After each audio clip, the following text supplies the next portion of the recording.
Selamat malam buat rekan-rekan yang ada di rumah dan juga selamat malam Bapak Ibu yang sudah hadir. Hari ini kita akan membahas ya salah satu tools juga di dalam trading yang memberikan kita bantuan untuk menentukan keputusan dalam trading ya. Jadi hari ini kita akan bahas yang namanya indikator. Nah, indikator ini sebenarnya itu merupakan alat bantu ya, alat bantu konfirmasi dan juga memberikan kita momen yang pas itu kira-kira gimana sih gitu ya, mau masuk ke dalam suatu posisi gitu. Tapi jangan sampai yang indikator ini dijadikan single tools juga gitu, karena pada dasarnya indikator ini memang sifatnya itu konfirmator ya. Mungkin rekan-rekan yang ada di rumah ataupun yang hadir di sini sudah sering dengar ya, sebelum tahu tentang market lebih dalam, mungkin di buku-buku di luaran gitu seperti di Gramedia atau toko buku lainnya itu banyak buku-buku yang membahas tentang indikator. Cuman mungkin pemahaman tentang indikator ini masih salah gitu ya secara garis besar, karena di dalam buku-buku tersebut mereka menggunakan indikator ini sebagai penentu gitu, sebagai tools satu-satunya untuk memprediksi arah market mau kemana. Padahal bukan seperti itu cara kerja indikator ya. Oke, saya mulai dari pengertiannya dulu. Jadi apa sih indikator? Indikator itu intinya itu dia merupakan hasil perhitungan matematis ya. Jadi apa yang sudah Bapak atau Ibu lihat yang ada di MetaTrader itu, yang banyak ada moving average, ada stochastic dan lain-lain, itu merupakan bahasa matematika sebenarnya, tapi yang sudah diformulasikan dan sudah dibuat ya menggunakan program komputer, bahasa komputer, kemudian diterjemahkan tuh jadi namanya indikator seperti itu, yang bentuknya lebih visual. Sebenarnya indikator ini juga ada cara perhitungannya ya, kalau kita mau mendalami ada rumusnya segala macam, cuman saya rasa itu kurang perlu lah. Kita cuma perlu melihat apa yang sudah dibuat sama profesional-profesional yang membuat indikator itu. Jadi yang kita nikmati hasilnya itu berupa visual ya, berupa gambar. Jadi lebih mudah dibacanya. Nah, untuk indikator sendiri itu dibagi menjadi 3 ya, secara garis besar. Yang pertama itu trend indikator, yang kedua oscillator indikator, yang ketiga volume. Nah, untuk di pasar forex dan juga futures serta komoditas gitu ya, yang digunakan itu nomor 1 dan 2 aja gitu. Cuman trend indikator dan oscillator indikator. Yang nomor 3 sebenarnya di MetaTrader ada namanya volume juga, cuman yang di volume indikator untuk forex itu hanya open interest ya, bukan volume bener-bener. Jadi yang menurut saya itu efektif digunakan adalah yang trend indikator dan oscillator indikator gitu ya. Nah, sesuai namanya ya, kalau trend indikator itu biasanya itu memberikan kita info tentang arah tren.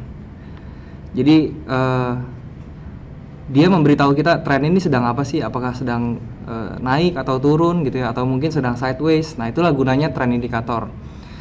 Nah, yang termasuk trend indikator itu ada banyak ya sebenarnya, cuman saya ambil beberapa saja yang paling populer gitu ya. Yang pertama itu moving average, yang pertama mungkin sudah familiar banget ya dengan moving average ini. Kemudian yang kedua itu adalah Bollinger Band, dan yang tiga itu parabolic SAR. Nah, sebenarnya itu masih banyak ya, seperti contohnya Ichimoku kalau sering dengar, terus kemudian envelopes itu juga merupakan trend indikator. Cuman yang biasanya muncul di buku itu adalah yang ada di depan, yang ada di layar ini ya. Jadi moving average, Bollinger Band, parabolic SAR. Terus kita bingung, kita harus pilih ya mau pakai yang mana gitu. Nah, sebenarnya dari yang semua ini yang paling efektif dan paling simple itu adalah yang moving average ini. Makanya moving average ini paling sering dibahas ya sama Pak Gema, terus sama teman-teman yang lain. Karena moving average ini paling simple digunakan dan hasilnya itu paling powerful menurut saya gitu ya. Jadi selama slide ini, selama kelas ini saya akan bahas untuk yang trend indikator ini menggunakan moving average. Kalau Bollinger Band itu prinsipnya juga sebenarnya mirip-mirip ya sama moving average, karena di band tengahnya itu dia juga ada moving average-nya gitu. Makanya saya langsung aja untuk yang paling efektif itu kalau di trend indikator adalah si moving average ini gitu ya. Oke. Ini kita bahas dulu tentang trend indikator ya. Jadi nanti setelah kita bahas tentang trend indikator baru kita masuk ke oscillator. Nah, moving average ini merupakan salah satu bagian dari trend indikator. Nah, fungsi utamanya itu adalah sebagai dynamic support resistance ya. Jadi maksudnya apa dynamic support resistance? Seperti yang kita tahu ya, kalau support resistance itu sebenarnya ada 3 ya. Yang pertama itu klasik. Yang klasik itu yang biasanya teman-teman tuh narik-narikin dari high-nya, dari low-nya yang berupa garis horizontal. Nah, itu namanya classic support resistance. Nah, tetapi classic support resistance itu biasanya hanya efektif kalau marketnya itu sedang ranging ya, sedang konsolidasi atau sedang sideways seperti itu. Kalau misalnya marketnya itu sedang trending, maka classic support resistance itu tidak terlalu efektif gitu ya. Makanya untuk market yang trending kita menggunakan dynamic support resistance seperti itu. Dynamic support resistance ini menggunakan moving average. Biasanya itu kita pakai 2 moving average. Moving average-nya pun ada beberapa jenis. Sebentar. Yang pertama itu ada simple moving average ya. Jadi simple moving average itu adalah salah satu jenis moving average yang paling mudah gitu ya. Yang kedua itu exponential moving average, dan yang ketiga weighted moving average. Nah, perbedaan ketiganya ini sebenarnya hanya di sensitivitas terhadap harga gitu ya. Jadi kalau misalnya yang paling sensitif itu adalah exponential moving average, kemudian yang paling landai atau yang paling tidak sensitif itu biasanya yang weighted ya. Nah, yang simple ini sedang-sedang aja gitu, nggak terlalu sensitif dan juga nggak terlalu landai. Untuk menentukan dynamic support resistance, saya pribadi itu saya menggunakan exponential moving average. Jadi saya biasanya menggunakan 2 exponential moving average. Oke. Dan biasanya numbering dari moving average-nya itu saya pakai yang 21 dan 34 gitu ya. Sebenarnya ada pilihan lain yaitu 13 dan 21, tapi saya biasanya menggunakan 21 dan 34. Nah, ini untuk apa sih yang harus dilakukan dan tidak dilakukan dengan moving average ini ya. Jadi yang paling penting yang pertama ini, moving average itu hanya digunakan sebagai dynamic support resistance. Jadi hanya memberikan kita info bahwa market ini koreksinya nih sudah mau berhenti gitu, karena dia sudah deket-deket dynamic support resistance-nya, bukan sebagai tools entry. Maksudnya sebagai tools entry ini kan banyak ya di luar sana yang bilang kalau misalnya moving average-nya cross satu sama lain itu berarti kita bisa entry. Kalau misalnya ada golden cross atau ada red cross kita bisa entry buy atau sell. Nah, itu jangan digunakan seperti itu ya moving average, karena sekali lagi moving average itu adalah indikator yang sifatnya lagging atau terlambat. Jadi kalau misalnya kita entry berdasarkan moving average itu pasti ketinggalan gitu ya. Kalau misalnya trennya memang naik kencang, mungkin kita bisa aja untung gitu ya, tapi ada beberapa orang yang nggak kuat pada saat kita entry dia malah retrace gitu. Nah, retrace-nya itu biasanya ada orang yang nggak tahan nih.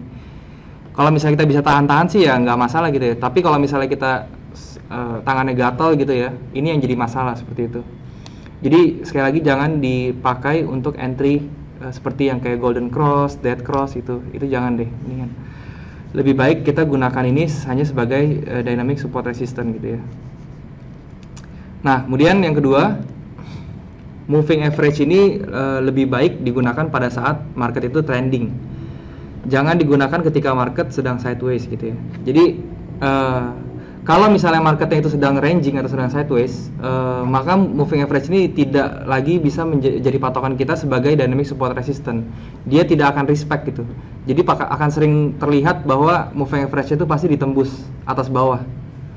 Gitu ya. Tapi kalau misalnya dia lagi sedang trending kencang ya, apalagi trendingnya itu 45 degrees, itu moving average akan sangat direspect oleh harga. Jadi ketika dia mendekati moving average itu pasti nanti ada rejection di situ gitu. Jadi lebih baik digunakan pada saat market itu sedang trending ya. Jangan sampai digunakan pada saat market itu sedang sideways atau ranging. Nah, kemudian jangan gunakan terlalu banyak moving average dalam satu chart. Jadi ini banyak saya temuin di teman-teman yang baru mulai trading. Jadi ketika dia baru tahu indikator moving average ini, kadang di chartnya itu ada 5 atau lebih gitu ya, ada mungkin lebih dari 5 moving average. Jadi dia pakai angka tuh banyak banget, ada yang mulai dari yang paling kecil sampai yang paling gede. Nah itu menurut saya kurang efektif ya. Jadi nanti pertama chartnya itu jadi nggak jelas, ketutupan sama garis, banyak garisnya. Terus yang kedua itu nanti akan banyak pertimbangan-pertimbangan yang bias gitu ya. Jadi ketika dia sudah mencapai satu moving average, sudah tembus nih, terus masih ada moving average bawahnya, udah tembus lagi ada bawahnya. Nah kalau kayak gitu nanti keputusan kita malah makin bingung gitu ya. Jadi saya merekomendasikan paling banyak tuh 3 aja lah moving average dalam satu chart ya. Saya sendiri hanya menggunakan 2 moving average dalam satu chart. Jadi sekali lagi saya hanya pakai 21 dan 34 itu ya. Nah, yang terakhir ini jangan menggunakan moving average sebagai indikator independen. Ini yang saya tadi bilang juga ya, saya singgung sehubungan dengan entry. Jadi kalau kita pakai moving average, lebih baik kita gabungkan dengan analisa tools yang lain ya, seperti stokastik, kemudian trend line dan lain-lain gitu ya. Jadi jangan sampai kita pakai moving average ini sendirian, karena sekali lagi yang indikator itu sebenarnya nomor sekian ya. Yang paling penting itu price action ya. Jadi kalau kita menguasai indikator tapi price action kita kurang bagus gitu, nah itu hasilnya juga pasti nanti hancur gitu. Sekarang masuk berikutnya, yaitu bagaimana cara menggunakan si moving average ini. Nah, yang pertama saya mau bahas tentang numberingnya. Jadi ada di moving average itu ada namanya length atau panjang dari periode gitu ya. Nah, panjangnya itu sebenarnya kita bisa modifikasi sesuka hati kita, terserah mau angka berapa. Cuman yang angka yang tertulis di layar ini adalah angka-angka dengan rasio Fibonacci ya. Jadi angka rasio Fibonacci ini adalah angka-angka yang dipilih, yang sering dipakai terutama oleh Astronacci untuk mengisi length atau periode dalam moving average ya. Jadi di situ ada 8, 13, 21, 34, kemudian 90 dan 200. Nah, ini adalah angka-angka yang biasa digunakan untuk moving average. Saya pribadi sekali lagi saya pakai yang 21, 34. Cuman kalau di sini rekan-rekan ada yang mau pakai 8, 13, terus 13, 21 itu nggak masalah. Biasanya semakin kecil ini itu kita pakainya itu kalau marketnya itu makin kencang. Jadi kalau misalnya kita lihat marketnya itu geraknya kencang banget gitu ya, volatility tinggi, terus gerak harganya cepat pergerakannya. Nah itu kita boleh pakai moving average ini semakin kecil gitu ya, karena semakin kencang tren intinya, maka moving average yang kita gunakan tuh semakin kecil atau semakin rapat gitu ya. Nah kalau misalnya trennya itu semakin landai, jadi mungkin lebih dari 45 derajat, moving average yang digunakan itu akan semakin besar. Jadi seperti itu ya. Kalau misalnya dia semakin tajam trend line-nya, maka moving average-nya semakin kecil. Kalau semakin landai, maka moving average yang digunakan itu semakin besar. Nah, ini setup standar untuk moving average adalah 2 exponential moving average. Sekali lagi, exponential moving average karena harganya itu lebih moving average-nya lebih sensitif terhadap harga ya. Jadi saya pilihnya exponential moving average.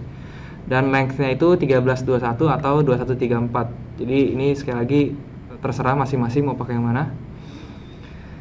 Nah, kemudian pada saat market konsolidasi, moving average dapat berguna sebagai tanda awal dimulai suatu tren. Jadi ini maksudnya apa ya? Jadi pada saat market konsolidasi itu biasanya moving average akan bentuknya itu dempet ya, rapat, datar, dan dempet. Misalnya ada 2 moving average, dia pasti akan saling berdempetan tuh dua-duanya. Nggak mungkin dia ada jarak space-nya seperti itu ya.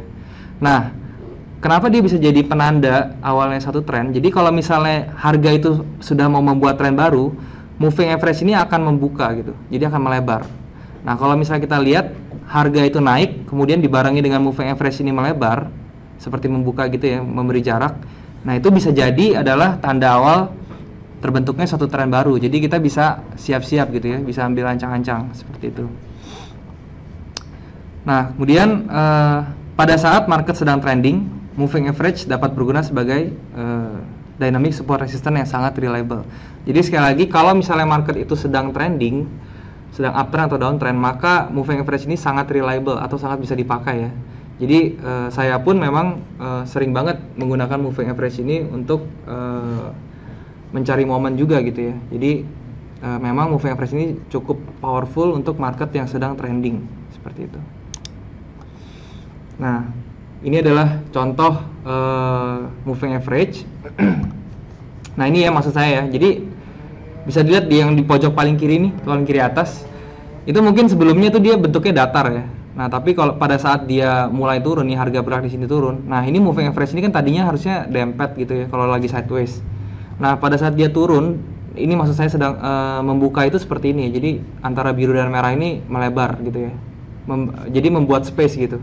Nah, kalau dia membuat space seperti ini dari yang tadinya dempet tidur, itu mungkin menjadi titik awal terbentuknya tren gitu ya. Entah itu tren naik atau turun seperti itu.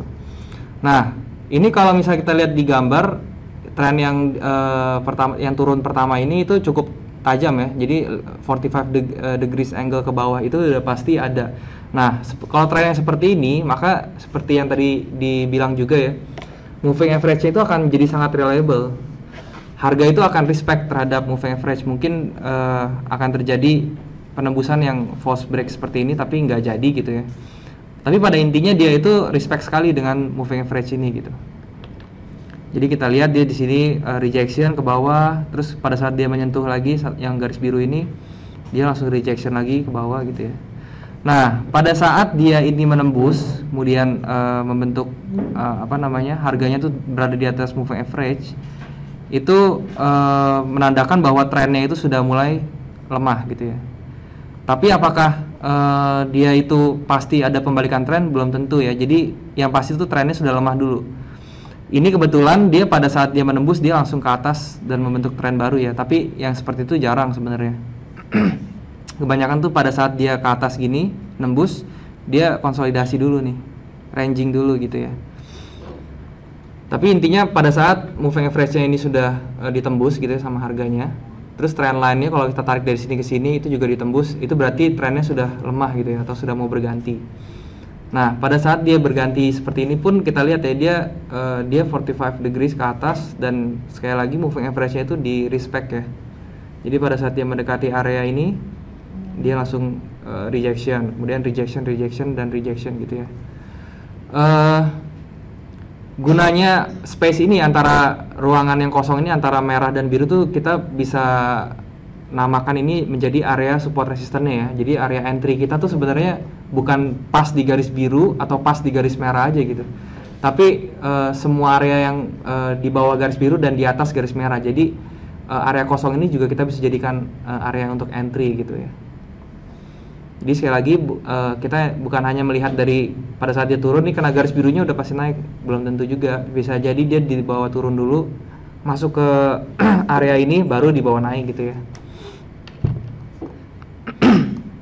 Nah, tanda berikutnya tuh kalau misalnya harga ini sudah sering nggak respect ya. Jadi kayak gini nih, ini ditembus sekali, kemudian ini juga bocor, ini juga ditembus lagi. Nah, itu tandanya marketnya itu juga udah mulai kekuatannya udah mulai turun gitu ya.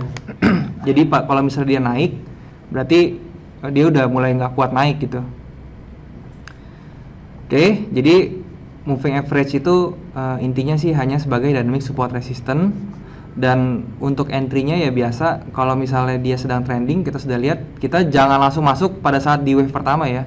Kita harus confirm dulu dia memang benar-benar membuat higher high dan higher low, kemudian kita masuk di wave keduanya kayak gitu ya.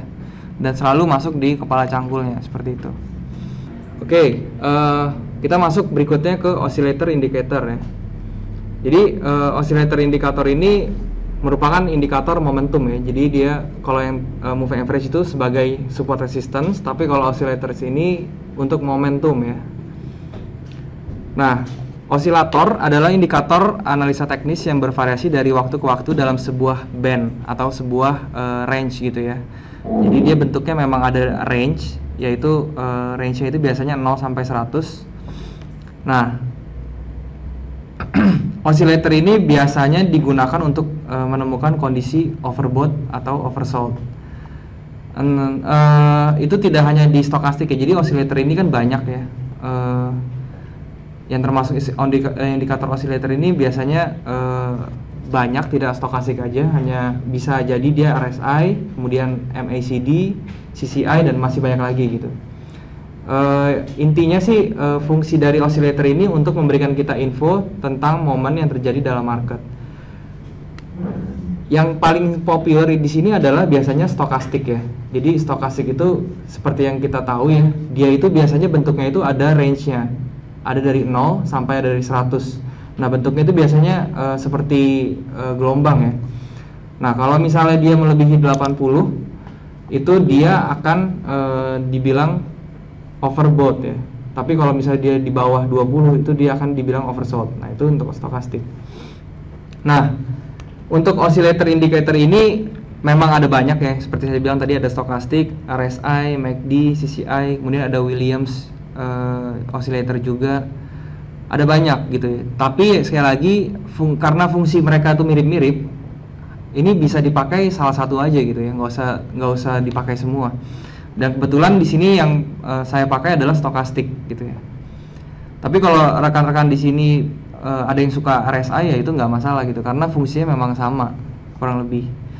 Dan juga MACD juga sering dipakai ya, karena biasanya visualisasinya tuh agak berbeda. Kalau MACD ada yang berbentuk histogram dan lain-lain ya. Tapi kembali lagi, saya di sini akan menjelaskan tentang stokastik karena ini yang paling umum dan paling mudah untuk dipakai ya. Oke, ini saya akan masuk lebih dalam tentang stokastik. Stokastik itu adalah indikator momentum yang membandingkan harga penutupan sekuritas dengan kisaran harga selama periode waktu tertentu ya. Jadi itu kalau misalnya kita lihat harga itu bergerak, nah indikator ini biasanya oscillator ini ngikutin gerakan harga. Kalau misalnya dia turun, oscillatornya turun. Kalau harganya naik, oscillator naik. Nah, untuk menentukan sensitivitas terhadap gerakan oscillator dan harga itu dipengaruhi ada beberapa komponen ya. Contohnya kalau misalnya di stokastik itu ada yang namanya persen K, persen D, dan smoothing gitu ya. Jadi kalau misalnya kita buka MetaTrader nih, kita aplikasikan stokastik gitu ya, nanti kita disuruh ngisi kan angka-angka gitu ya. Yang pertama kita isi itu adalah persen K. Nah, persen K ini adalah periode harga pasar yang terjadi sekarang gitu ya. Jadi mau ditarik berapa jauh ke belakang untuk menghitungnya gitu ya. Nah, kalau persen D ini yang kedua, biasanya kita ngisi persen D, yaitu adalah 3 moving average-nya dari persen K gitu ya. Jadi ternyata kalau kita sering lihat di stokastik itu ada 2 garis ya. Jadi garis yang pertama itu adalah garis persen K, dan si persen D, garis yang kedua itu ternyata garis moving average-nya dari persen K itu gitu. Nah, ini ada rumusnya sendiri, cuman saya rasa untuk penghitungan rumusnya itu tidak perlu ya, karena kita sudah otomatis di MetaTrader itu sudah dihitungkan, dan kita tinggal ngisi mau pakai angka berapa nih di persen K dan persen D-nya gitu ya. Nah, untuk yang terakhir nih ada smoothing nih atau slowing kalau di MetaTrader. Nah, ini gunanya hanya untuk memperhalus ya. Jadi kadang kalau misalnya kita pakai persen K dan persen D-nya terlalu kecil, dia tuh gambarnya akan terlalu patah-patah. Nah, smoothing di sini tuh kalau misalnya kita besarkan smoothingnya, itu dia akan memperhalus gerakan dari si persen D dan persen K-nya ini ya.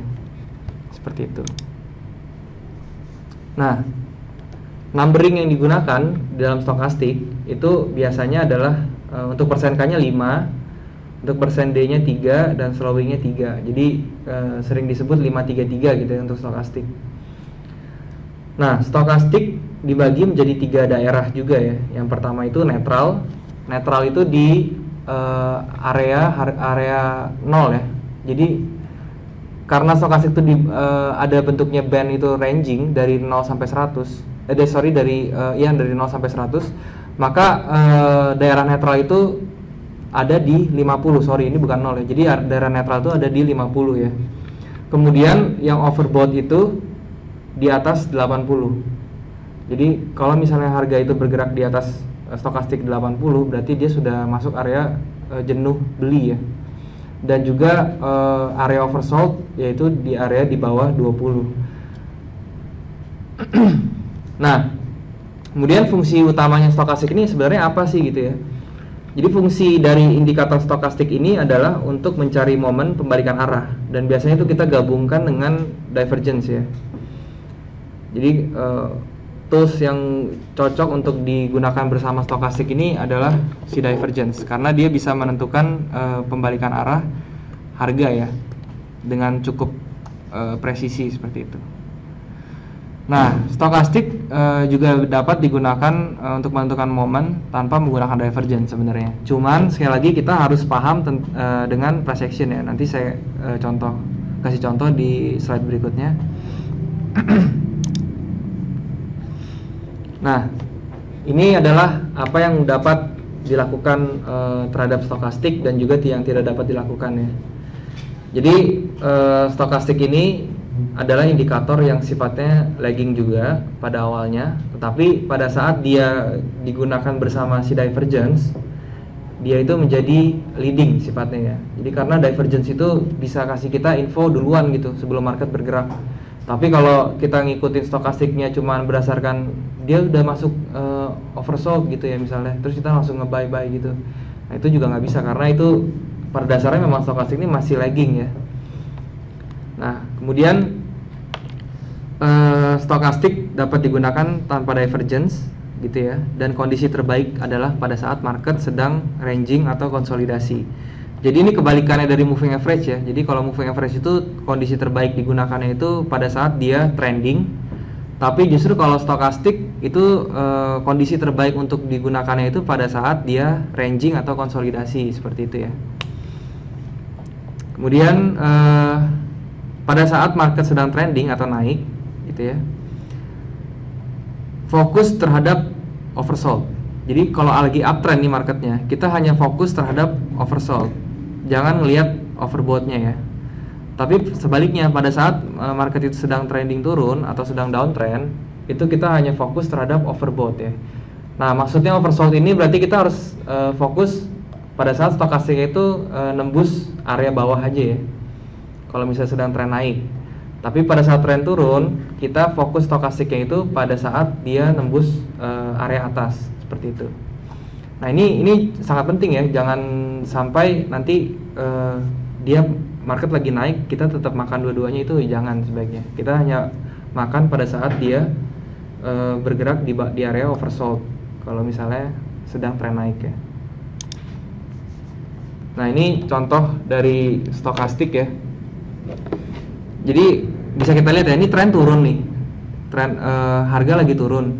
Nah, kalau tren lagi turun tadi di slide sebelumnya ya, kalau misalnya lagi turun berarti kita fokusnya terhadap overbought ya. Berarti untuk stokastik oversold itu kan di bawah yang garis putus-putus ini ya, di bawah 20, dan overbought-nya itu di atas garis 80.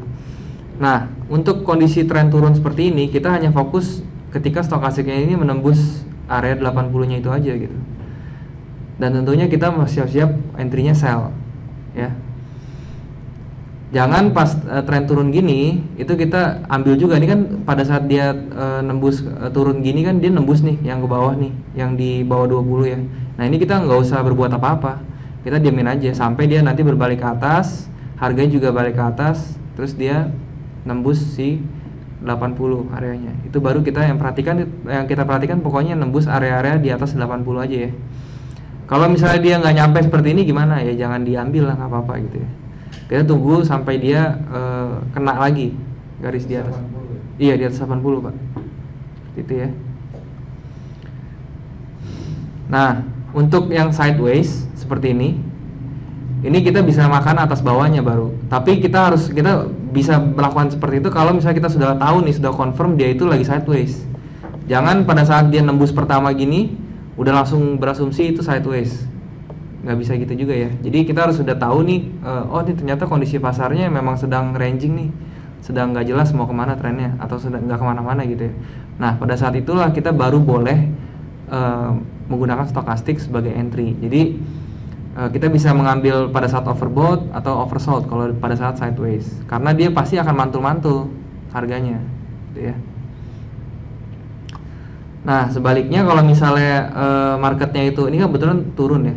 Kalau misalnya marketnya itu sedang trending naik, yang naiknya yang rapi gitu ya, di atas moving average, itu kita hanya ambil over sold-nya aja ya. Jadi yang pada saat dia jenuh jual aja kita ambil.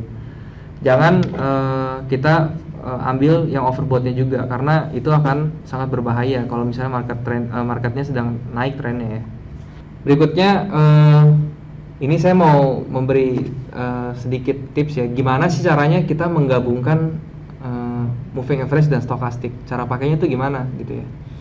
Jadi kalau misalnya kita menggunakan moving average dan stokastik, itu moving average-nya kita hanya berlaku untuk yang paling penting itu menunjukkan trennya ini lagi ngapain gitu ya. Itu yang pertama.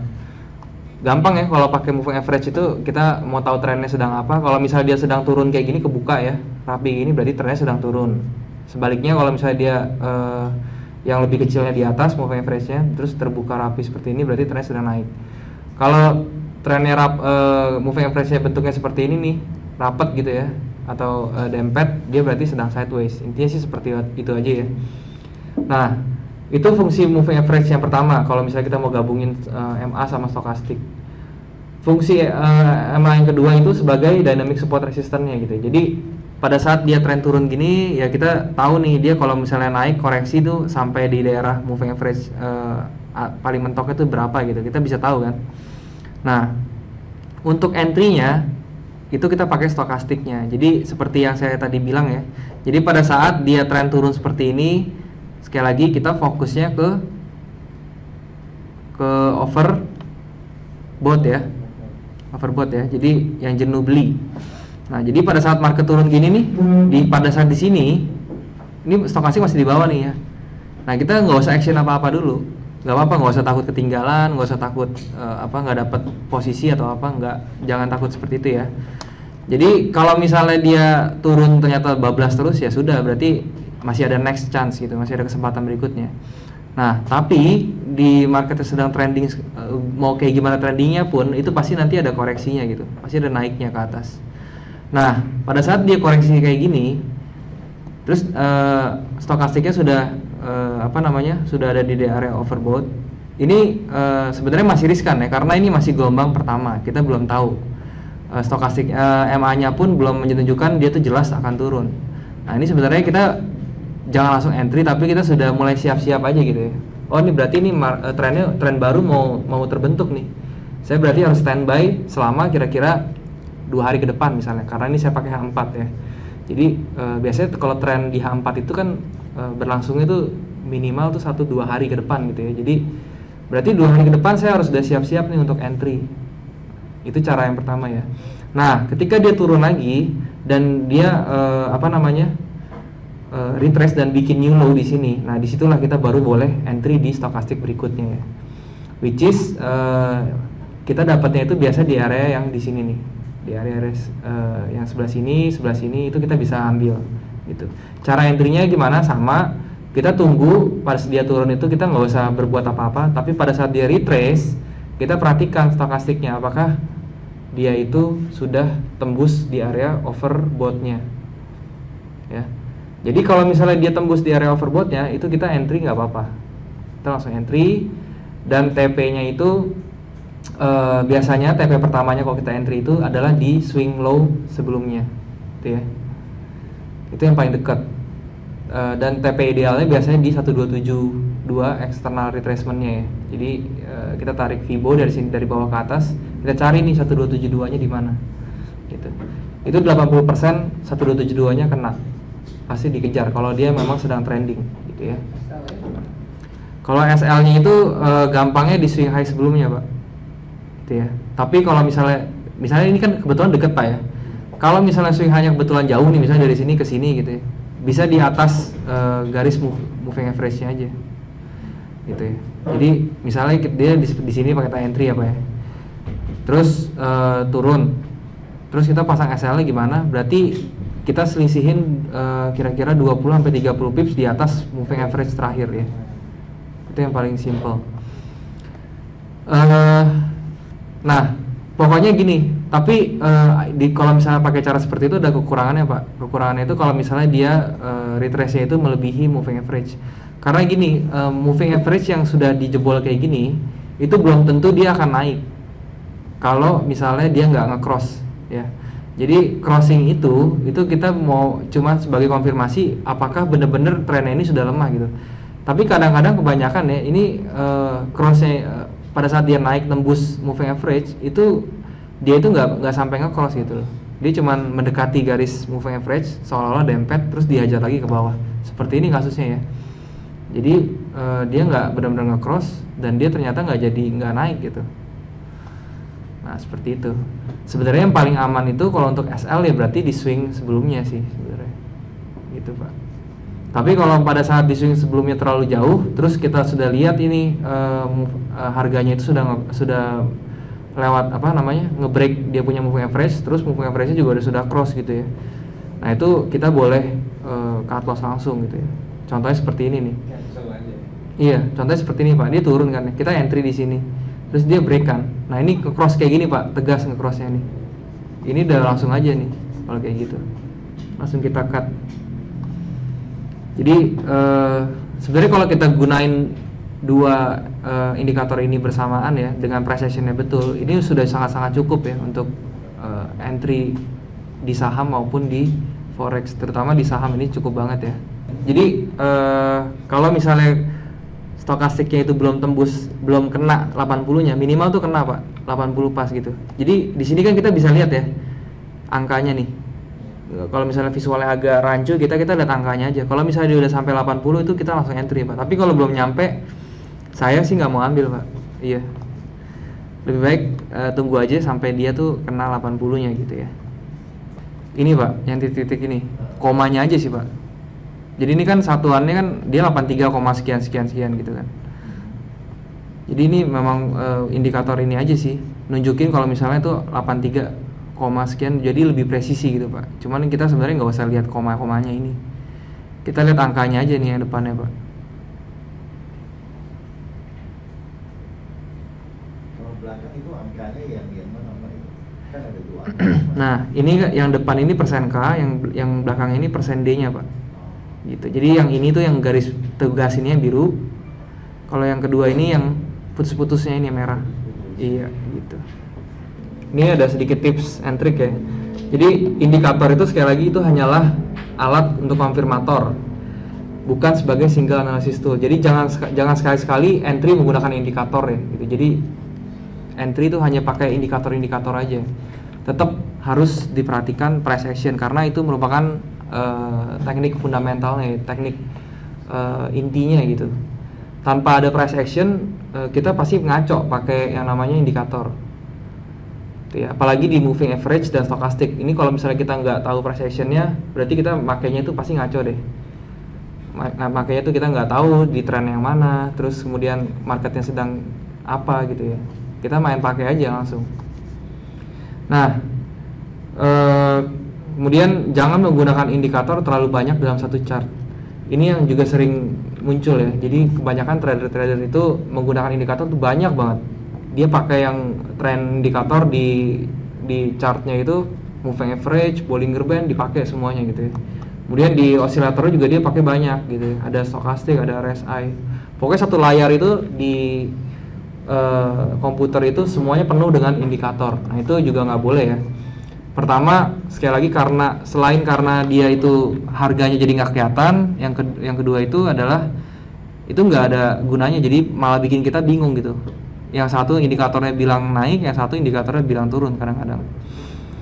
Makanya lebih baik tuh trading sesimpel mungkin ya. Jadi trading yang baik itu adalah trading yang sesimpel mungkin. Jangan terlalu pakai indikator macam-macam banyak-banyak gitu. Pakailah secukupnya aja gitu ya. Kalau kayak gini, ini trennya itu memang masih naik ya. Tapi kita harus dahuluin yang terjadi di H4-nya dulu.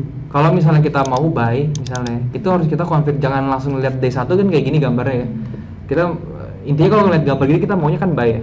Tapi jangan langsung klik buy gitu. Jadi kita harus confirm ke yang lebih cepatnya minimal. Minimal tuh ke H4-nya. Kita lihat H4-nya udah oke belum buat buy.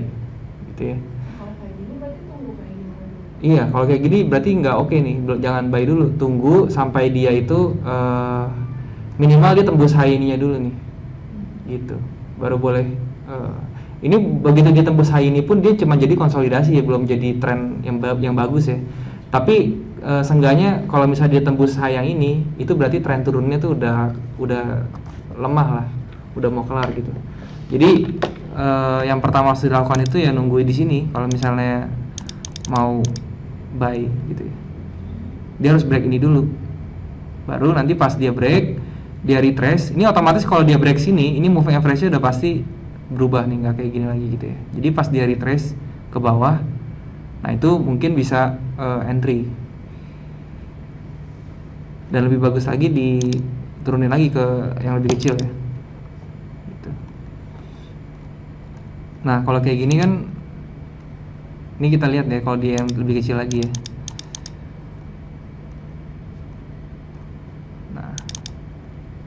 Nah ini, kalau yang lebih kecil lagi ini jelas nih range-nya itu kayak gini. Nah sekarang ini dia ini masih harganya itu masih di bawah si range ini. Jadi dia itu sebenarnya masih bergerak di bawah, tapi dia lagi konsolidasi aja gitu ya.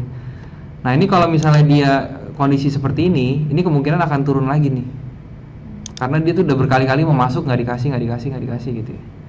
Ini sebenarnya dia mau masuk ke main ke range ini lagi nih, dari yang 1.384 sampai ke 1.398. Dia mau gerak di situ lagi sebenarnya, cuman susah, nggak dikasih. Jadi ini kemungkinan besar nih dia akan turun dulu, seperti itu ya. Nah sekali lagi konfirmasinya itu dia harus bisa break. Pertama tuh nggak usah yang paling atas deh ya, terutama tuh dia keluar dari ini dulu deh. Pertama dia masuk dulu ke sini nih, terus break yang ininya dulu deh. Gitu. Jadi kalau dia udah break ini itu pasti trennya tuh udah lumayan naik gitu ya. Seperti itu. Kalau jadi jangan langsung di D1, apalagi ini udah pernah udah pernah di break gitu ya. Jadi dia itu ngeholdnya itu nggak terlalu bagus. Kalau misalnya dia emang mau naiknya kencang, dia harus pada saat dia kena aja masuk ke space ini, itu dia harus naik lagi tuh. Di sini nih dia harus naik nih. Pada saat doji di sini tuh dia harusnya naik. Kalau misalnya masih mau kencang, tapi dia ternyata di sini di reject sampai tembus moving average-nya. Nah ini juga harus hati-hati. Mungkin aja uptrendnya itu sudah mau kelar gitu, sudah masuk eksesif di sini. Karena kalau misalnya retrace panjang-panjang gini kan udah bahaya ya sebenarnya gitu. Di weekly-nya pun dia sebenarnya baru mau bentuk naik ya, maksudnya baru mau mulai nih trennya. Tapi dia masih punya ruang untuk retrace tuh lumayan loh. Masih sekitar 200 pips gitu. Jadi dia masih bisa nih mau diturunin 200 pips, masih nggak ada salahnya tuh. Tren naiknya di weekly tuh masih nggak berubah, masih naik bagus gitu. Sama seperti yang kasus gold tadi, itu yang Pak Henry bilang tadi ya. Jadi di gold tadi juga sebenarnya dari H4-nya dia masih bagus gitu ya, masih mau turun bagus ya. Tapi pada saat itu kan dia masih ada space yang kalau misalnya dia tabrak space-nya itu masih nggak ada salah gitu. Trennya masih tetap turun. Seperti itu. Gitu ya. Kalau misalnya intinya sih di D1-nya kita lihat terus kita turun ke time frame lebih kecil. Tunggu konfirmasi di sini gitu ya. Kalau yang pada saat kalau kondisi seperti ini sih belum bagus banget buat entry buy, karena dia masih di luar, masih di bawah range-nya level yang ini ya, 1.384 sampai 1.398 gitu. Nah ini ada pertanyaan dari Pak Andre, kalau misalnya pakai TF D1 posisi candlestick di atas moving average dan pada TF H1 posisi candlestick di bawah MA, itu patokan trennya uptrend apa downtrend? Kalau misalnya seperti itu kondisinya Pak Andre, kalau misalnya kita mau bicara tren jangka panjangnya, ya berarti masih uptrend. Tapi kan sekali lagi seperti yang tadi saya bilang ya, kita harus mendahulukan time frame yang lebih kecil. Kalau misalnya time frame yang lebih kecilnya itu trennya turun, ya berarti kita harus setuju kalau misalnya harganya itu mau turun dulu gitu ya, jangan dipaksain. Nah ini kalau misalnya pertanyaan Pak Andre ini, posisi H1 candlestick di bawah MA itu belum tentu trennya turun ya. Kalau misalnya trend sideways sebenarnya juga bisa H1 itu di bawah candlesticknya di bawah MA gitu. Tapi kalau misalnya dia itu constantly bikin lower low dan lower high, itu baru dia itu terkonfirm trennya itu turun, Pak. Jadi jangan menentukan tren dengan hanya satu candlestick gitu ya. Jadi kita harus melihat seriesnya gitu, series dari candlestick itu. Apakah dia constantly bikin lower low dan lower high seperti itu. Oke, Pak Suharjono, MA yang dipakai tadi MA 21 dan 34 kalau yang saya ya. Sebenarnya Pak Suharjono boleh pilih mau yang pakai yang 1321 itu nggak apa-apa, tapi saya pribadi pakai yang 2134 seperti itu, Pak. Kalau di sini, Pak, ini kalau sekarang saya rasa udah ini, Pak ya, udah ketinggalan gitu. Karena kalau mau Bapak sell tuh tadinya harusnya langsung di sini aja. Sebenarnya boleh aja sell, tapi jadi risknya tuh jadi nambah, Pak. Apakah Bapak oke dengan risk sekitar 66 pips lah, 66 pips, tapi rewardnya ini tidak terlalu bagus menurut saya, karena iya, karena ini kan ranging, Pak, iya kan ya. Jadi kita belum tahu nih ini apakah benar marketnya mau turun ke bawah atau enggak gitu. Kalau misalnya dia itu dan sebenarnya ini area yang di sini tuh kuat gitu, karena di historinya, Pak, ini bagus gitu buat ngehold harga ya. Jadi di sini tuh banyak terjadi hold harga gitu, harganya ditahan di sini. Naik apapun turun ya. Kalau kayak gini tuh udah pasti di banyak volume, iya banyak yang masuk nih, Pak, kayak gini. Gitu. Jadi kalau mau Euro USD sell, ya memang ini memang harus sell sih. Maksud saya kita nggak boleh buy. Iya, tapi kalau mau TP itu, Pak ya, misalnya kita tadi masuk di sini ya, itu TP kita sebenarnya lihat aja nih sampai dia over sold gitu. Itu juga bisa pakai kayak gitu ya. Jadi kalau misalnya kita entry di sini di atas nih overbought, terus turun dia nih, turunnya ini sampai mana? Nah ini minimal bisa ngejar ke bawah sih sebenarnya. Jadi kalau ke sini tuh cuman 40 pips, Pak. Tapi risk kita kan gede ya. Risk kita tuh 50-an lah, 60 lah, baru aman. Gitu. Kalau misalnya kita masuknya tadi di sini, oke sih. Kita tunggu. 70 pips. Jadi kalau Euro USD ini sebenarnya Euro USD, GBP USD tadi ini enaknya tuh baru minggu depan sebenarnya untuk trading ini ya, karena di minggu depan tuh mungkin udah jelas nih mau kemana gitu ya. Kalau kondisi kayak gini kita tuh makannya tuh pendek-pendek sih sebenarnya, terutama Euro USD ini juga pendek ya. Nah ini kan kayak gini ya, Pak ya, jadi di H4 nya memang dia mau turun ya, tapi di H1 nya kalau di atau weekly-nya trennya masih naik, Pak. Kalau daily ya masih naik, sama kayak tadi GBP USD. Tapi gini, kalau Bapak memang mau masuk, nih H4-nya kayak gini ya. Ini kita confirmnya tuh di H1 atau di M30 aja, Pak. Nah, di M30 dia kan masih sideways ya, Pak ya. Sideways berat nih. Jadi bagusnya kapan? Ini mungkin di H1 aja. Itu kalau misalnya dia sudah kembali lagi ngebuka gitu, moving average-nya. Dia ngebreak ini sih sebenarnya. Gitu. Tapi kalau kayak gini kalau kayak gini emang better, kita udah tahu dia ranging. Saya pun nggak akan berani kalau misalnya suruh sell pas break sini gitu, karena ini ranging. Bisa jadi ntar pas dia nyentuh sini, terus dia false break ke atas, mantul lagi, bikin sideways lagi, panjang gitu kan. Range-nya ini lumayan soalnya kan, hampir 100 pip ya, 87 pip gitu. Oke, ada pertanyaan lagi dari Pak Suharjono lagi. Pak Andre. Pak, kalau MA2134 apakah terpakai dengan pair yang volatilenya rendah atau volatilenya ataukah volatil suatu pair berpengaruh dengan pemilihan MA?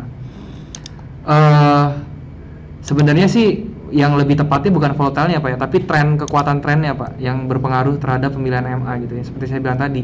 Contohnya di sini, Pak ya. Kalau misalnya ini kan kalau landai seperti ini nih trennya, tren naik tapi landai, itu biasanya yang 2134 itu terlalu cepat gitu ya. Jadi dia tuh sering terbreak gitu, sering nggak di respect. Tapi semakin kenceng dia punya tren, semakin tajam gitu ya derajat kemiringan trennya, itu MA-nya itu semakin kecil Pak jadinya. Jadi kita harus semakin sensitif MA-nya. Jadi bukan sekali lagi bukan volatility-nya, tapi kita lihat derajat kemiringan trennya ya, atau kekuatan trennya itu. Semakin kuat trennya, berarti kita bisa pakai moving average yang lebih kecil, semakin kecil, karena otomatis itu akan ter-respect gitu ya. Kalau misalnya MA itu di bawah 8 ya, MA di bawah 8 itu biasanya bukannya kita cuma mau cari gerakan dari badan aja ya. Jadi contohnya saya kasih di sini. Ini kalau saya kasih contoh MA-nya kecil ya, MA 5 misalnya. MA 5. Nah, ini contohnya bagus banget ya. Jadi kalau MA 5 itu kita bukannya cari kepala cangkulnya mau sampai mana, tapi itu kita cari gerakan badannya aja ya. Gerakan badannya itu mau naik sampai mana gitu. Jadi kalau misalnya kita mau masuk di badan gitu ya, maksudnya kita mau pada saat dia break sideways-nya terus kemudian kita mau entry di yang pas tuh yang mana. Kalau misalnya kita pakai entry yang 13 atau 21 itu pasti sering ketinggalan di badan gitu. Tapi kalau kita pakai MA lebih kecil dari 8, itu kita cuma mau ngincer gerakan harga badannya ya. Tapi bukan kepala. Kalau kepala itu udah pasti di atas 13 kayak gitu ya. Kalau maksud double topnya yang kecil ini ya Pak ya, ini sebenarnya ini sih, kita jangan bilang ini double top gitu, karena ini memang base gitu Pak. Kalau misalnya Bapak turunin ke M15 mungkin dia baru terlihat double top gitu ya. Nah ini pun kalau misalnya kita turun ke time frame lebih kecil lagi, ini bukan double top sih sebenarnya, ini triple top justru. Kalau kayak gini, kalau dia break apakah akan turun? Intinya iya Pak, dia kalau misalnya ke break bawah sini ya, dia akan turun nih. Kalau misalnya dia break 149 150 lah, 150 nya dia break, itu dia akan turun. Dan turunnya ini akan lumayan sih kayaknya. Oh enggak. Jadi kalau misalnya dia break sini, itu dia targetnya itu pasti akan ke low sebelumnya dulu ya. Nah karena di sini belum tentu dia akan bisa break low-nya gitu ya. Kalau misalnya dari price action-nya, karena kenapa saya bilang kayak gitu? Karena di area supply area demand di sampingnya, ini yang harga ngumpul kecil-kecil ini, itu dia sempat di break tuh, tapi beberapa kali dia nggak jadi. Nah ini tandanya berarti sudah ada buyer-buyer yang berani dibeli itu di atas area ini ya. Jadi kita itu berarti tren turunnya ini tuh sebenarnya sudah nggak terlalu kuat gitu ya. Nah kalau kondisi seperti ini justru kalau misalnya dia sampai kita lihat daily-nya ya. Nah ini kalau daily-nya sampai dia bikin false break seperti ini kalau kita tunggu sampai besok ya, ternyata besok tuh dia bergeraknya di atas ini, itu bisa jadi malah double bottom ya. Jadi dia kembali ke atas dan mungkin itu akan retrace ya. Nah sampai ke 152.8 ya, ini yang pertamanya, area ini nih. Kalau misalnya besok candlenya itu close di atas 150.4 ya, 4. Kalau misalnya bisa di close di atas itu, dia bisa naik ke area 152.8 gitu.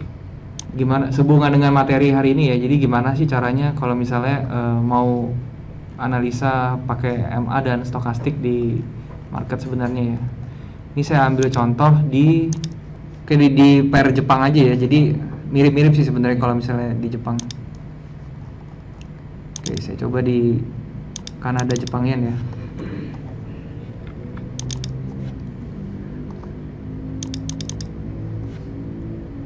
Nah ini untuk stokastik sebenarnya ada cara bagusnya, ini dikasih garis merah ini supaya jelas. Jadi kita tandain aja nih 80 nya di daerah sini kira-kira, terus yang 20 nya itu di daerah sini.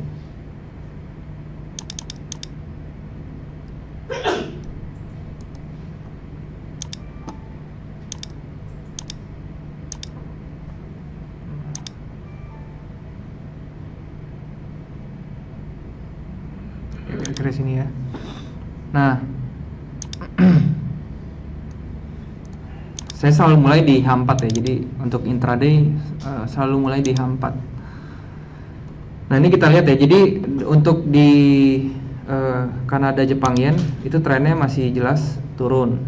Nah, intinya kalau misalnya seperti ini, kita lihat dia jarak dari harga sekarang nih sampai ke moving average itu masih ada space kira-kira 50 pips. Jadi ini sebenarnya resiko yang nggak perlu ya. Jadi kalau misalnya mau entry, harusnya itu kita di daerah moving average ini, di daerah 86.8 itu secara garis besar.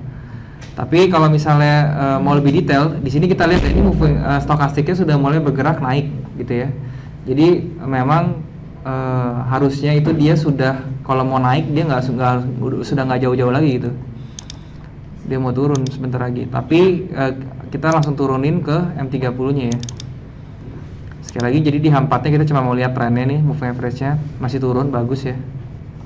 Nah, stokastiknya sudah mendekati area overbought. Nah, kemudian kita lihat di M30-nya ya, di time frame lebih kecil. Yang harus saya lakukan pertama itu kita garisin dia punya resistance support dulu ya yang kuat. Nah, ini area di sini.